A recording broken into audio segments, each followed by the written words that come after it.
I wanted to showcase my base in GTNH. It's currently the 2.8.3 that I am in, I believe. And yeah, currently I'm in ZPM. So you can look at the quest book. I am about to start making the Prismarine line.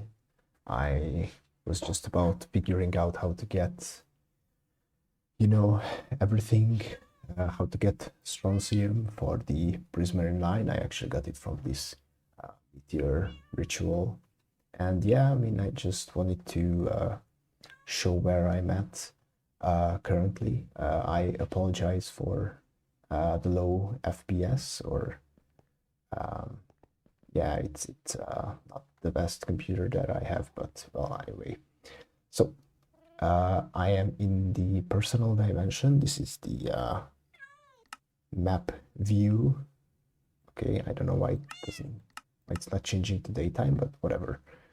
So this is my personal dimension, and this is the main hub. So I just have some crafting terminal here, interface terminal, pattern terminal, some other stuff that I want to keep around, but I just mostly use my terminal.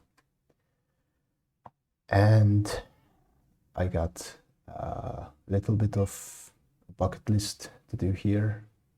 These are stuff that I will need to do soon. So, the Prismarine or enriched, Prismarine and enriched aqua line. I actually did the enriched aqua line.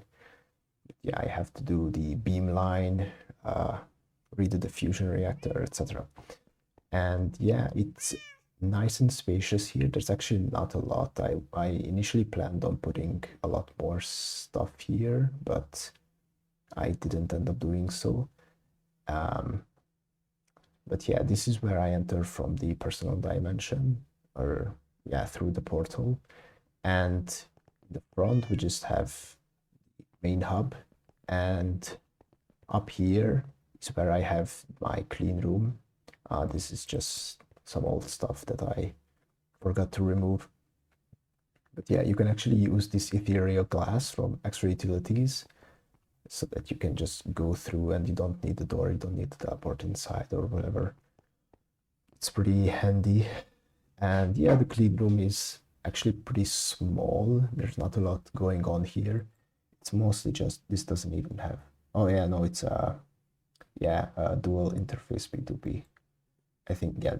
So basically this is, I think it's a GTNH specific thing, but there are these dual interface P2Ps, and basically what they do is you can connect to them to the same channel.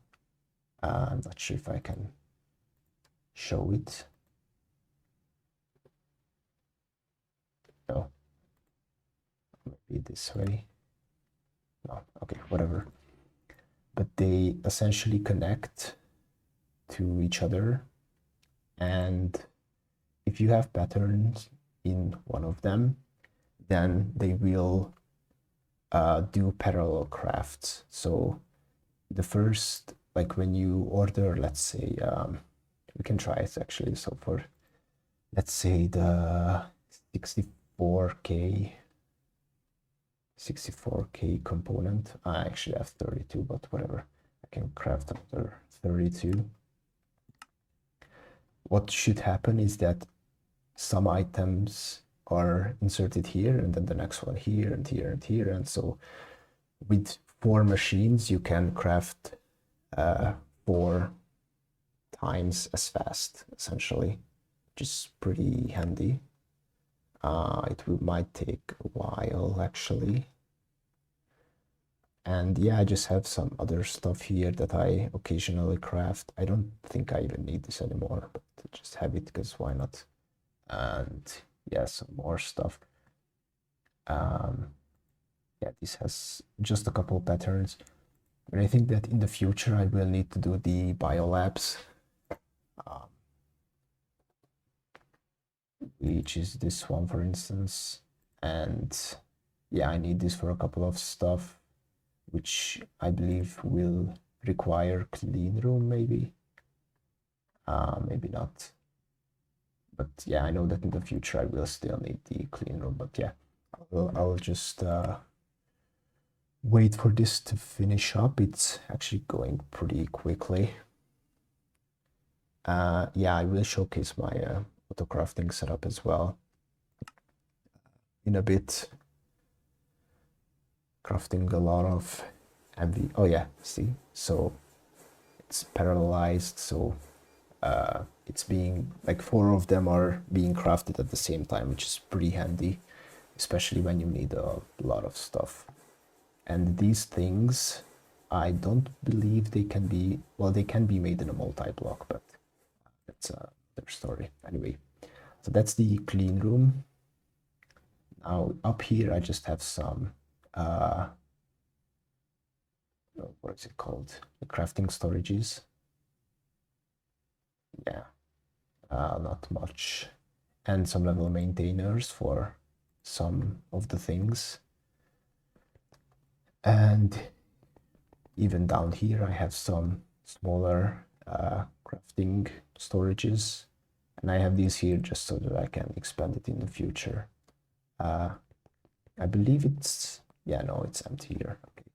And just have a scanner here because why not? But yeah, so this is my controller and the upper floor. I can actually come here with this elevator that's right here.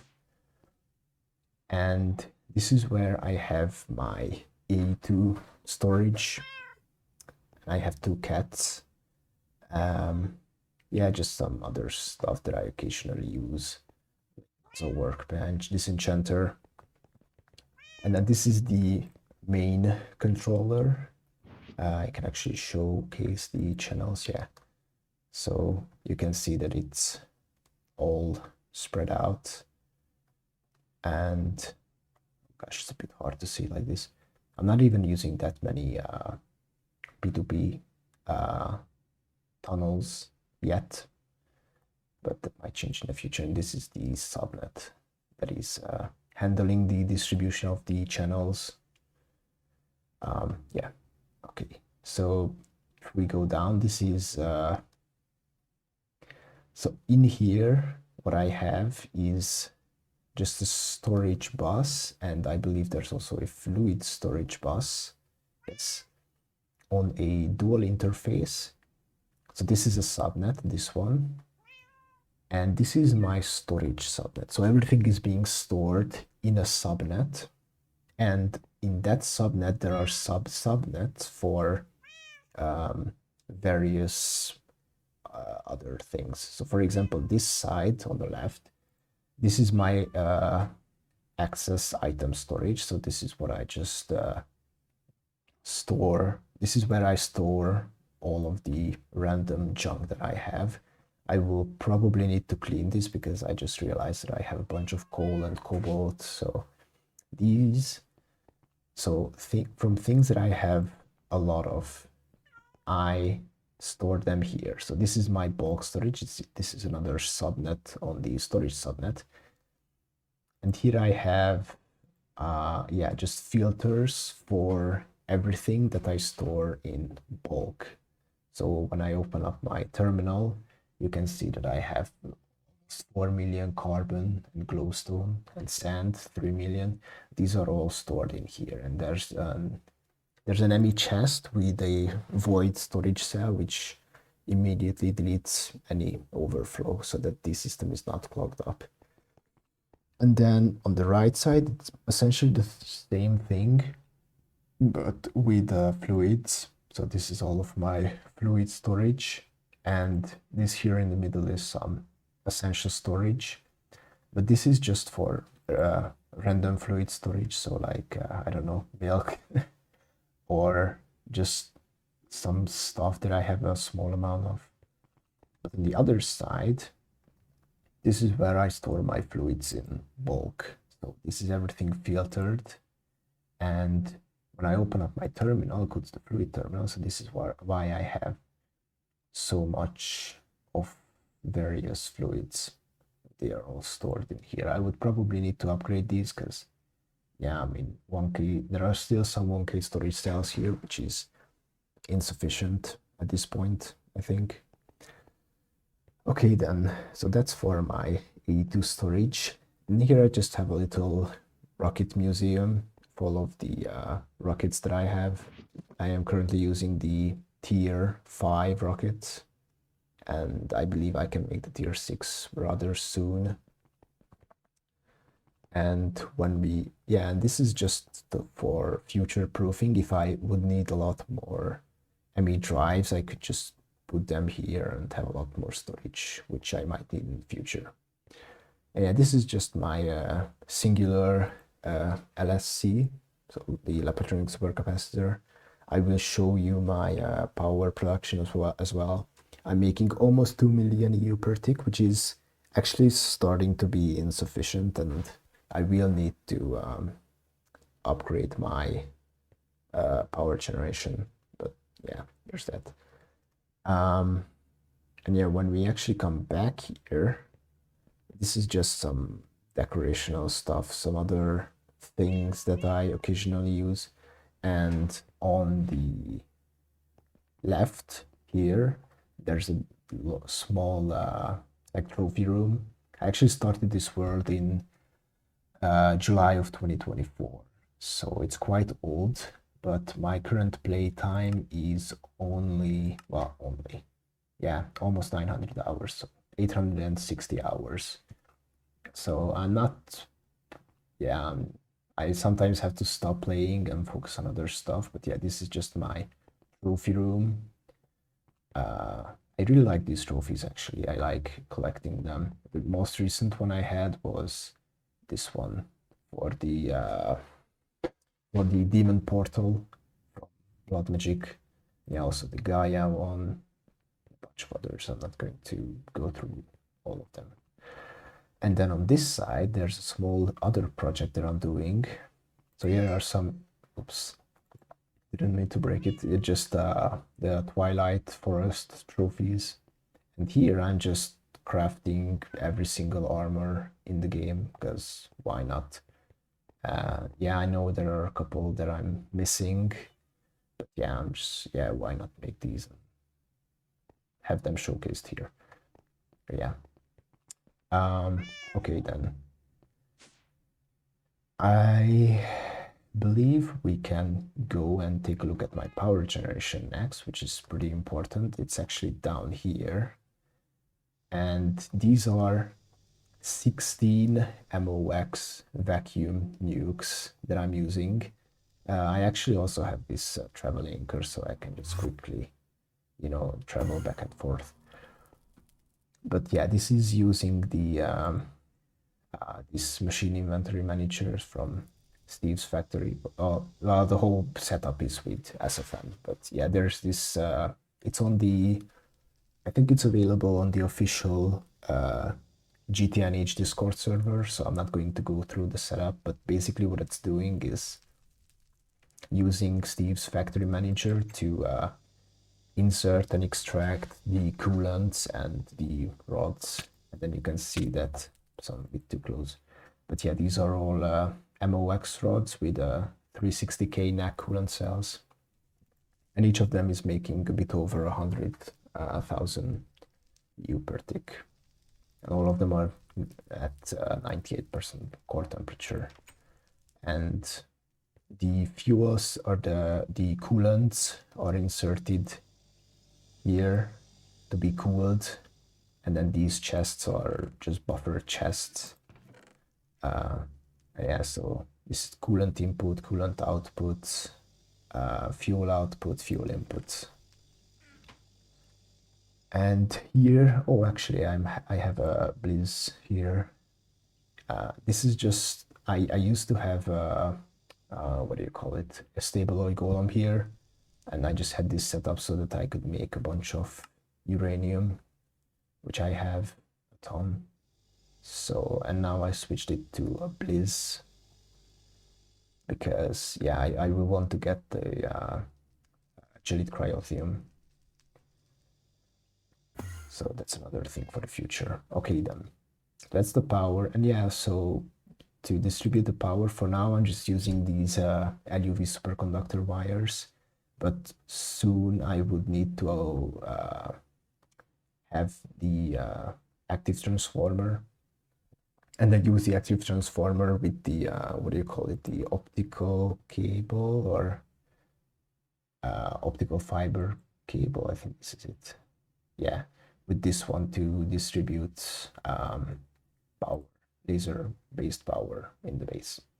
Okay, then, so if we come forward, we have some circuit assembly lines here. Not a big deal, they are all standing up. And yeah, they're just basic subnet based automation with advanced stocking input buses. And here is my sole fusion reactor, fusion controller. Now, moving on from this building, let's go outside, and over here I have this New Horizons logo, and yeah, let's look at this first. So this is my bee breeding building. This is where I I don't know what I was breeding last time. It's been a while since I actually played, but so this is the main aviary that I'm using for bee breeding, unless it needs to be in a different dimension. But mostly I'm just using this one. Oh yeah, I was probably making the which bee is that? Probably this one. No, but the pyrotheum. Okay, whatever, doesn't matter. But one of the bees needs this IC2 coolant as its breeding block, so I just wanted to figure which one was it, but whatever. I have a couple of these acclimatizers, which helps with bee tolerance, and yeah, just some spare chests for bees. And when we come out, this is the main bee building, and I plan on using these industrial apiaries in the future, but I just haven't gotten around to make them yet or start using them yet. But yeah, this is the bee subnetwork. I actually have a lot of platinum comb, but yeah, I have some machines here, centrifuge to process some of the combs, and some chemical reactors, SCRs. For some of the other combs, I will have another one, and I think there are 4 chem reactor recipes for combs, I believe. And if we come up here, here's where I have all of my bees, and the automation is actually below. But yeah, for example, tin or copper or iron, stuff like that. So yeah, and for aesthetic reasons, I just want to make a bunch of alvearies, even if the eye apiary is more useful long term. I just prefer to have it as aesthetic, for aesthetic reasons. Now, okay, moving on, the magic building. So this is my magic building that I'm actually very proud of. I could do a bit more detailing on the roof and here on these pillars, for instance, but I'm still very proud of it. Let's come down and showcase it. So when we come in, it's, well, yeah, it's pretty empty. I will figure out what to put here. But in here is a little witchery section. I tried to decorate it as much as I could with witchery related items. And if we come out here, this is something that I'm also very proud of, is actually my altar setup. Nice and cozy in here. Here's also my Witch's Cauldron and how to make the shifting seasons potion, and I have everything here in order for you know, the shifting seasons potion. Yeah, this place is just nice. I like it a lot. I wish I could use it more often, but which is not a big part of GTNH, and you just mostly need the shifting seasons potion, and that's it. Which is a shame, but whatever. Now we can go up. This is my farmcraft setup. So we have a advanced alchemical furnace, which is making all of my essentia. I just have this alchemical grate here, which works as a hopper for the alchemical furnace. So I can just put items in here and have the essentia stored in the storage cells that I showed. Just a little lava generation setup with the ever-burning urn. Some alchemical constructs. I haven't automated them or anything because I'm not using them as frequently. And yeah, just crafting terminal, research table, basic stuff. Super node. I made this using what do you call those ethereal shards, I believe. Yeah, these ones. These are very cheap. And then you can use these ethereal essences on it to add the respective essence to it or aspect, and then you can just turn it into a node. So this is an insane node, even I believe even from just a creative standpoint. I mean, this node is better than what you would get if you cheated one in a creative world, for instance. But yeah, I'm very happy with it. I also have this curative vat for no reason, really. I might use it at some point to do stuff, but yeah. And yeah, I wanted to make the inventarium, which is like a storage option from Automagy. Kind of works like AE2, but with golems and stuff like that. And I thought it would be fun just to have no purpose, but yeah, I could still make it at some point. And if we go up, finally, here's my infusion setup. So this is also fully automated, and the way this works is the patterns are here and they go to this interface and to this subnet. And you can see that down below here, there are actually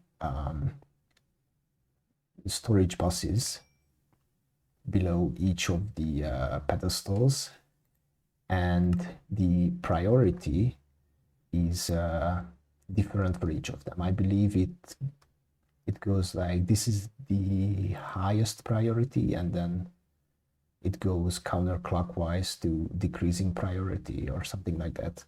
I forgot exactly. And then when the item arrives to, oh yeah, and this one has the lowest priority, or no, highest priority. Oh yeah, because this one is inserted first and then the rest of the items. Yeah, sorry, it's been a while since I made this. Well, anyway, so this arcane pedestal has a vanilla comparator. So when there's an item here, it sends a redstone signal to the infusion claw, which activates the infusion.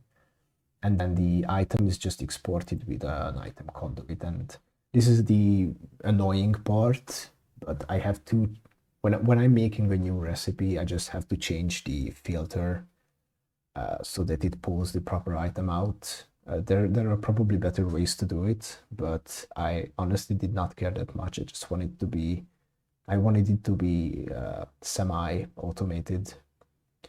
And then from the conduit, it goes back to the interface.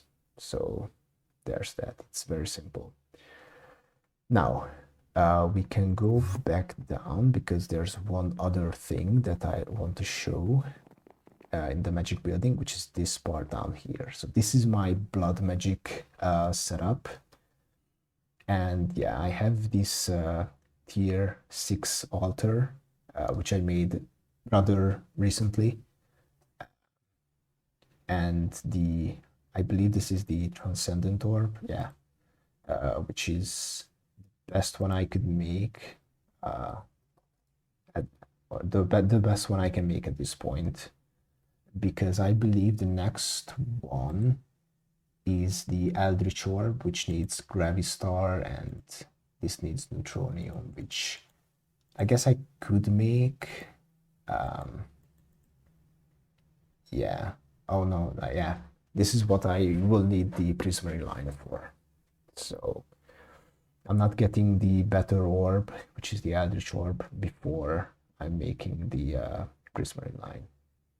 And then I just have some other stuff here, like this Calcinator, which was needed for the what is it, Convocation of the Damned ritual to get the crystal clusters. Oh yeah. And then when it comes to blood magic, there's another thing, which is my meteor summoning place, and it's, well, yeah, it's this one.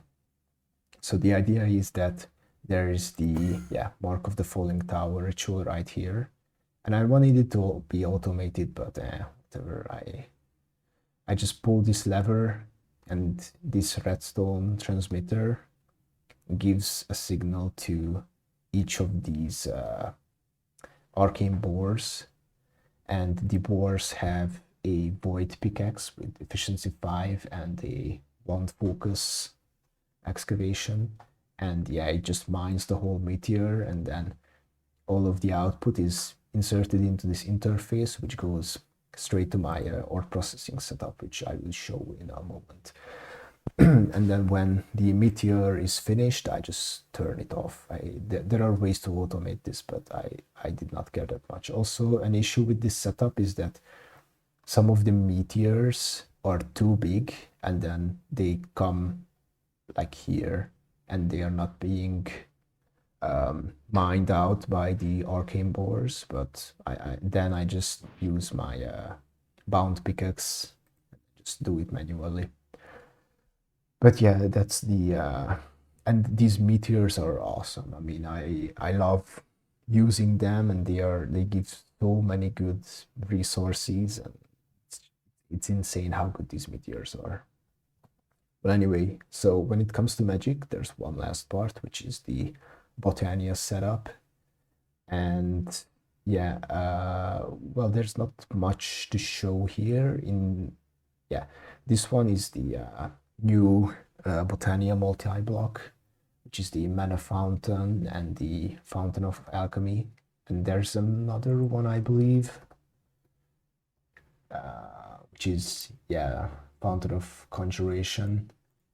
And this middle part of these multi-blocks can all be shared, because it's the same, and they are meant to be shared. So I will do it. I will get the last one, but it's not really needed yet. And then, for mana generation, I was just using Begonias, End of Flames, but the most overpowered is definitely the Rosa Arcana, and because it can pick up XP orbs in the new update, I believe, and so you get so much mana. But I turned it off now, because at some point I had like 60,000 entities, and it was lagging my world insanely, so I just turned it off. Elven Portal, and the Elven Portal also has a multi-block, which I haven't made yet, but it would be nice to make it. It's a bit expensive. Well, actually not that much. It's expensive on Terra Steel, which is not that hard to get, but still, it's annoying. And then here I have a mana enchanting setup, which I haven't turned on for some reason. Yeah, okay, there we go. So I have a mana enchanter setup. You can see I never used it. Just have it because why not? Okay, so next. So we've seen the bees, we've seen the magic. Now let's do the actual Greg. So let's start by going right and show this thing. So this whole part, or this whole right wing is my auto crafting section, or how do you say it, like auto crafting setup, I guess. Yeah. And here I just have a bunch of multis spammed on the floor and automated. There are some which are up here, and this is because in my old building they used to be on this level, but now I rebuilt the whole factory and I wanted to lower everything by a couple of blocks. So here I just have, you know, the very basics: furnace, material press, wire mill, cutting factory, the plasma arc furnace, or yeah, this is the regular arc furnace, and then here's the plasma arc furnace, I think. Yeah. And then implosion compressor, just a small chemical reactor, but there's also a mega chemical reactor. Well, yeah, this is the large LCR and MCR, and then the large electric compressor, which I will need to upgrade this HIP unit for progression. So this is one part of the upcoming things to do. And then you have laser engraver, I believe the two canning machines, so the fluid canner and the regular canner, chemical bath, molecular assembler, and I have two assembly lines here. These things are power hungry, especially this one, because this one is designed to make the ZPM parts. This one is for LUV and some other stuff. And also I have some other stuff here, which I am not crafting often, so I just put them aside here. And then I have the precise auto assembler. I will need to make more of these. This one is in normal mode, and whenever I need to use it in precise mode, I have to manually change it, and I just need an extra one in precise mode, which actually doesn't have a lot of recipes. So it has only 16 recipes, which is not a lot, but especially with these components, you still need it for some stuff. So it can be annoying, but whatever. I'll make it. It's not that expensive. Yeah.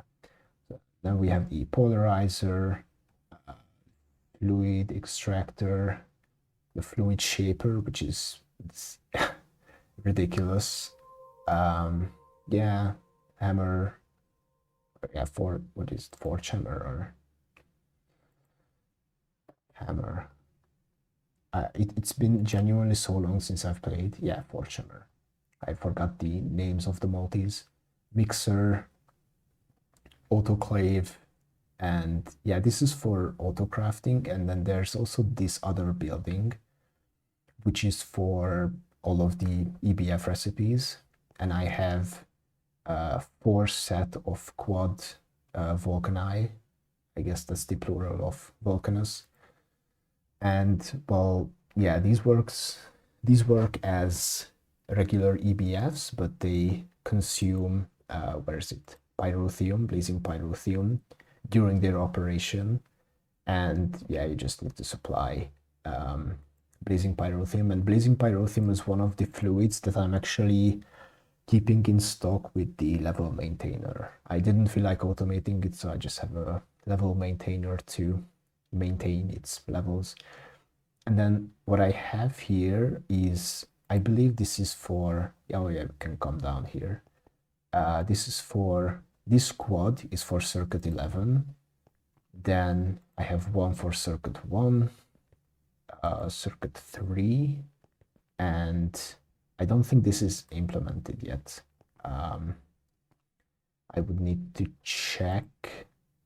And yeah, it's also on the main net, but yeah, so the way this works is I believe this is mainnet. I'm not coloring my cables properly, so I apologize for it. And then just goes into dual interface, and there's a storage bus. There's another dual interface here. So when you craft something, the items go here into this storage cell, and then this advanced stocking bus is pulling everything from the network, so it gets inserted here automatically, and then the output goes into this other subnet, which is kind of like a redistribution subnet, I believe, because so one part goes here, which has this ORDICT card, which is for hot ingots, and the other one is empty. So when you make something in the Vulcanus, it comes to the, and it's a hot ingot, it goes into the subnet of the mega vacuum freezer, which I have right here, and then it goes back to the output subnet. So maybe I can show this if I order silicon ingots. Let's do like 2 stacks, because why not? And you can see it's blue because it has the silicon ingot here, and this one's working. Well, it was very fast, and now it's here. So it's making the regular silicon solar grade ingot, and yeah, now it's done.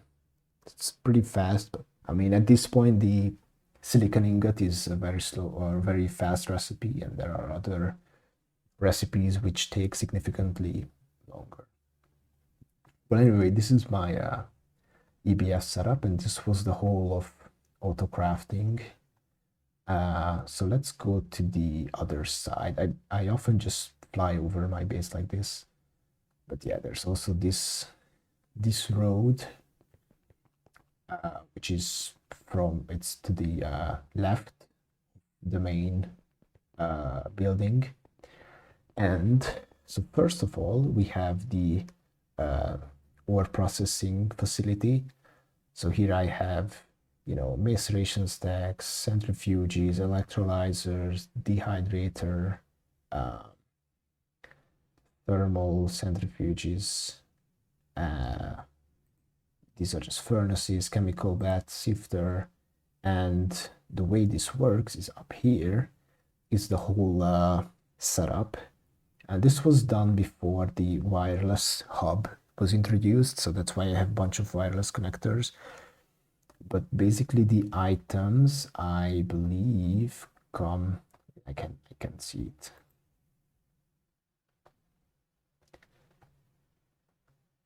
Yeah, I guess this is the I'm sorry, it's just been so long since I built this.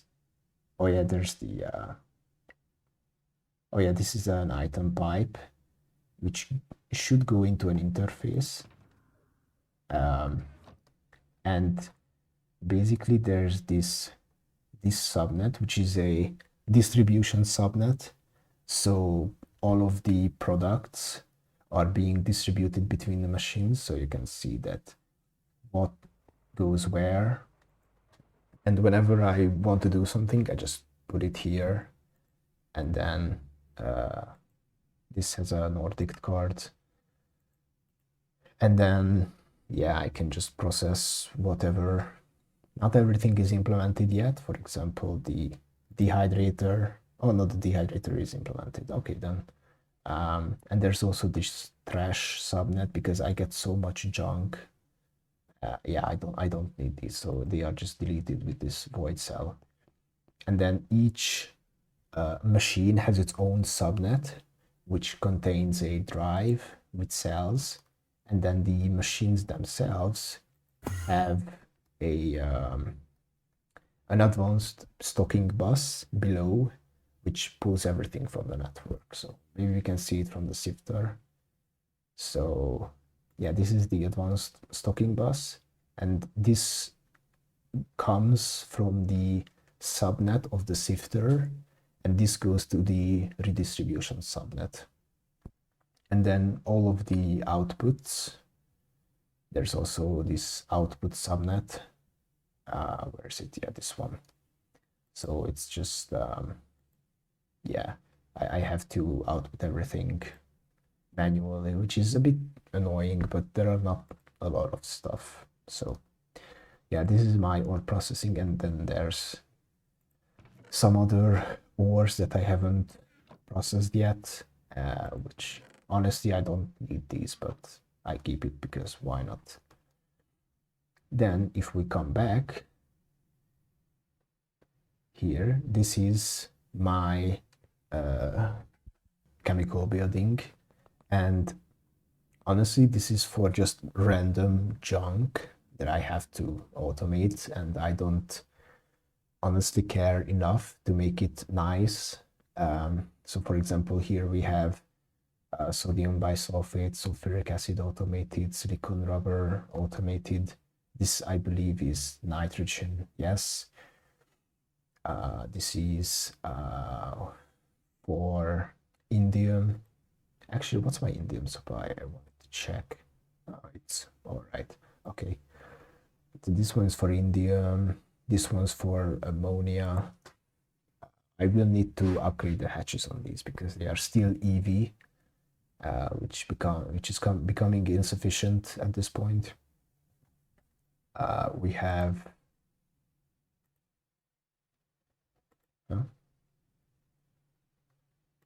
I think this is for titanium or rutile processing, although I don't know what. Okay. Yeah, this is for rutile, and yeah, just a bunch of stuff. I don't want to go through them individually. Some of them are awfully automated, like this one. This is a tungsten or a scheelite processing. But yeah, this is awful. I don't even know what this is. Epoxid, yeah, it says it on Wayla. This is epoxid.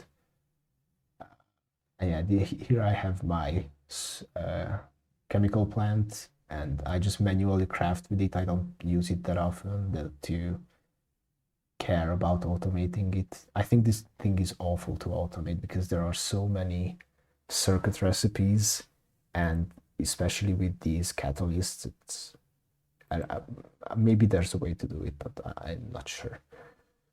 Yeah, I think this one is, yeah, for PBI. And yeah, last time I had an issue with benzene. I'm not sure if I still have that issue. Doesn't seem like it. Maybe I just turned it off. Basically, I was not producing enough benzene to sustain PBI. So I just marked it. I think this is for, oh yeah, I have a planetary gas siphon on Jupiter's orbit, which is siphoning hydrogen. So that's how I'm getting hydrogen, and it's just here with an under tank. Then this is for cesium, I think. Yeah, so it's oxalate for cesium, and then I also have lubricant or drilling fluid. Yeah, just random junk. I think this is what was it? Gosh, I forgot. Helium-3, I think. I think it was helium-3, and what's the other one? I forgot. But this is needed for, yeah, deuterium for plasma, boron plasma. That's the chemical building. I might redo it at some point, but honestly, I'm at a point in the game where I think it's better to just hold on to this and then get the QFT eventually, which might be too far for me, but I don't care. I really don't like these buildings, but I also don't know how else to solve them nicely. So I just leave it like that, and it's a future Mies problem. So if we go past the ore processing building, there's the crops building. So I just have some crop related stuff. For example, this one's making sugar, which is good for oxygen and carbon, and also glowflower for glowstone. And glowstone can be turned into sorry, I just have to fix this. It can be turned into sulfur, redstone, coal, and gold. And yeah, I just have some machines to do some passive processing. I set this up recently to get algae. So now I have a bunch of algae. Oh my gosh, yeah, a ton. And I will need this red algae for the prismarine line, so I just set it up. Also, there's the TGS, which I occasionally use for stuff. And then this is for wood tar and wood vinegar. And then up there are my actual crops. Here's the my robot. I think it's doing blackstone lily. Oh fuck, I forgot this. Goddamn. Sorry for cussing. Yeah, this is where my crops are. I have some saltroot, yellow stone lily, nether stone lily, black stone lily, blaze reed, canola, it should be called canola,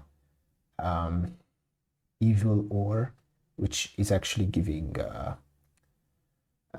quartz and Certus quartz, I believe, and then spruce bonsai. Since my base is not really using benzene or nitrobenzene, I can get away with this little amount of wood. But yeah, that's the crop building, and all of the drops are being sent down and then reprocessed. I'm not going to go through the automation there. Now here, it's another beautiful building. I will probably put something here, try to figure out how to decorate it. But this is my Nakwada, enriched Nakwada, netherite, and future prismarine line. So it's just a lot of processing lines. But this part, these few buildings, and these couple are for Nakwada. Although I'm not sure why it's not on right now. Maybe I just ran out of Nakwada. Oxide mixture, I have a bunch. I'm not sure why it's not working. Yeah, it should. I don't have fluoro. What is it? Fluoroantimonic acid. Fluoroantimonic acid comes from here. Yeah, I probably hydrofluoric acid. Okay, that's what. Okay, I ran out of hydrofluoric acid. That's why it's not working, which is a shame because I have a bunch of unprocessed Nakwada oxide mixture, so I will need to fix hydrofluoric acid. I'm not sure if I'm making it here. Hydro, yeah, no. Actually, wait, maybe I remember. Oh yeah, okay. Oh fuck. I ran out of fluorine last time I was playing. Yeah, it's been a couple months, but since I played. And excuse me, I remember that I ran out of fluorine, and that was a big issue. So yeah, okay, memories are coming back. But anyway, this part is for Nakwada. This part is for netherite, which is actually turned off right now. Yeah, I have this marked because I turned off this vacuum freezer. But yeah, I mean, you can see that all of the input hatches are full. Yeah, this netherite, especially this last step of the netherite line, is kind of annoying because we need these intensely bonded netherite particles, nanoparticles, which are used in either a blast furnace to make dense netherite plates, or in a plasma arc furnace with boron plasma and infused gold to make the appropriate netherite material or component. But to get these nanoparticles, we need molten hellish metal, which is made by fluid extracting blocks of hellish metal, which is made by arcane infusion. So this is kind of annoying. There's also a multi-block electrolyzer recipe, but this is a bit more expensive and more energy hungry, so I might use it in the future, but for now I just craft molten hellish or blocks of hellish metal whenever I need netherite. But I have a lot of nanoparticles now, well, an okay amount. And yeah, up here, this is part of the enriched Nakwada and Nakwarite line, also this one. And I will also put the prismarine line up here. Then, moving on, this is my platinum line. And this building I'm actually quite proud of. I haven't mentioned it yet, but I actually like exposed cables, and I usually have A2 cables above and energy or GT cables below. And I like these exposed cables. And yeah, I'm actually, I mean, it's not a huge building or anything, but I just like how it turned out. So, Flatline, yeah. This is platinum, the platinum part of Flatline. Here on this side is, I believe, ruthenium, or rhodium. I've forgot exactly. Yeah, it's rhodium. Yes. Then here is the palladium part. This is the, what do you call it, formic acid or palladium. And this is, oh, this is ruthenium. So this one was the rhodium part. This is ruthenium, and then also iridium, and finally osmium. And these two. Yeah, the automation is all right-ish. It's not the best, and eventually I will redo it if I have to. If I don't have to, then I will just wait out QFT and then get my Flatline products from the QFT. Also here in the back, there's another processing line, which is the monazite line. Yes, so I have a bunch of monazite, and this line is not that bad. It uses this dissolution chamber, no, dissolution tank, sorry, which has a bit of automation to it. Basically, I'm not sure if it says it here, but basically the fluid ratios has to be the same as in an AI.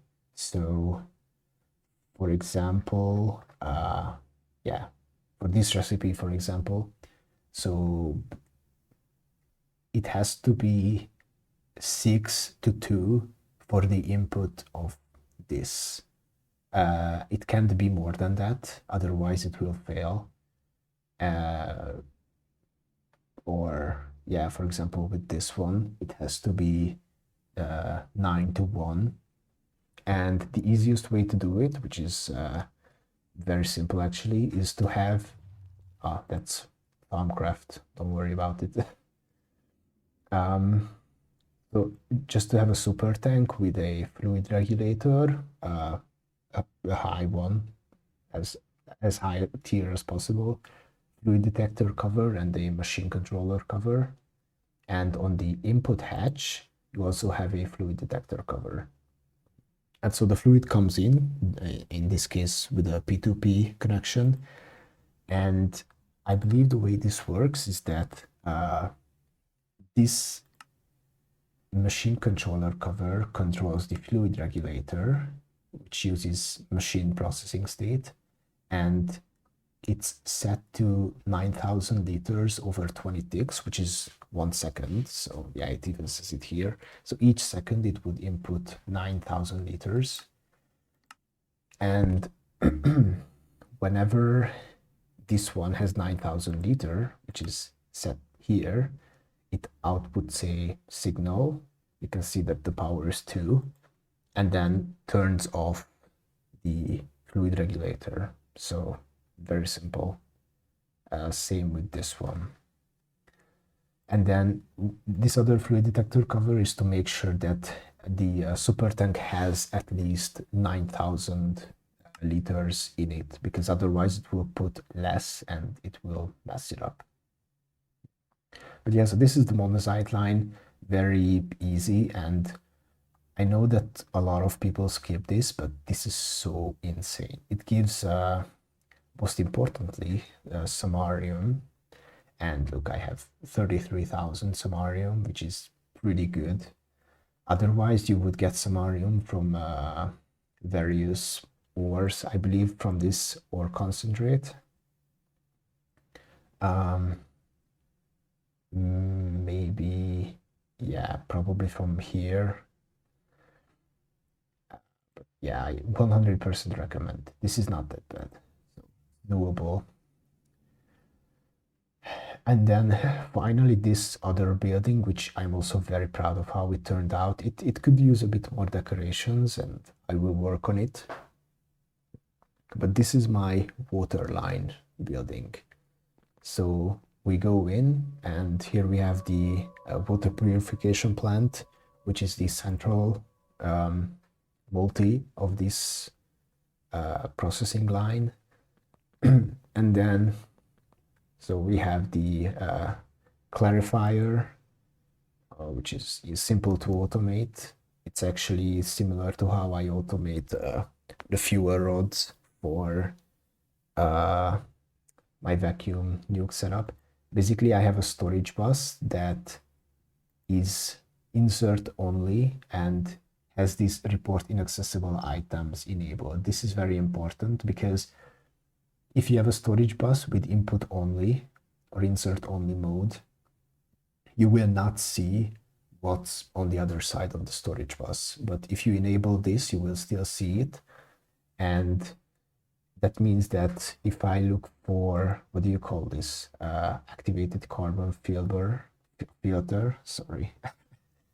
You will see one, which is the one that's in here. And actually I can't take this out because this is insert only. And what I have is a level maintainer to always have 2 of these carbon filter meshes. So it's probably crafting one right now, yeah. And these are all photographed, by the way. I hate these so much. They take so much time. But yeah, it's very simple to automate. Then the ozonation unit, which just needs ozone and water. So yeah, the ozone is here. And basically, the more ozone you have, the more of a success it has. So it says that for every, so you can also see it here that for 128 kiloliters, it's a 20% chance, but if you go up to over 1 million ozone, it's 80%. And the easiest way to do this is to just have a ZPM input hatch, because this has exactly the capacity that you need for the 80% success chance. And then there's just a laser engraver, because yeah, you make ozone from air in a laser engraver. Very simple. And then the last one is the fluctuation unit. And this is a bit similar to the dissolution tank. So you need a precise amount of this polyaluminium chloride where do you wait? Water grade 3.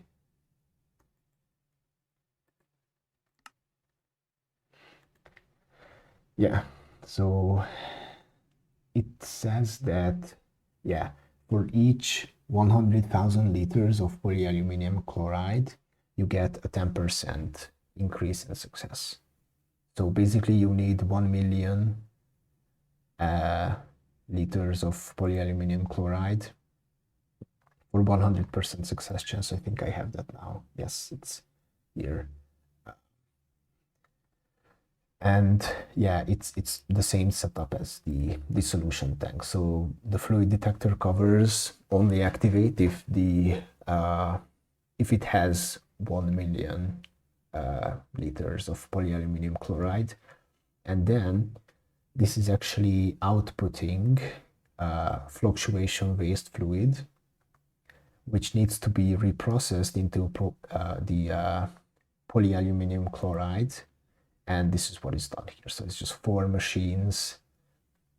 And the water, this water purification plant has a 2-minute cycle. So it means that by the end of the 2 minutes, your machines should be fast enough to produce 1 million liters of polyaluminum chloride, which I think, yeah, I have it. So it's almost there, and there's still a couple of seconds left. Seconds. And then last thing, actually inside is where I store all of the waters. So this is actually not on the fluid subnet that I showed. This is separated. And the reason is because in the other subnet, excess fluid is being voided, which was an issue because the water line uses so much power that if you void the output of the water line, you're essentially wasting power. So I separated it here so that when one of the cells is full, which they are all very far from being full, then it wouldn't void all of the excess. So yeah, that's why I have it separated. So that is, I believe, the whole base. I can't really show it in the whole picture because the render distance is a bit low. I'm actually using a dedicated server to play, but maybe one last thing that I could show is my overworld, which is actually, there's nothing to see here, but well, why not? So this is the old overworld base, and yeah, I'm not using it anymore. There's nothing here that I need. Some old LV machines, MV machines, HV machines used to be here. Some steam machines used to be my old chemical line. It's actually crazy that I did these, but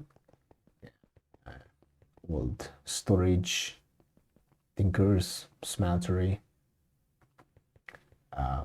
Oh yeah, and actually back here is the benzene.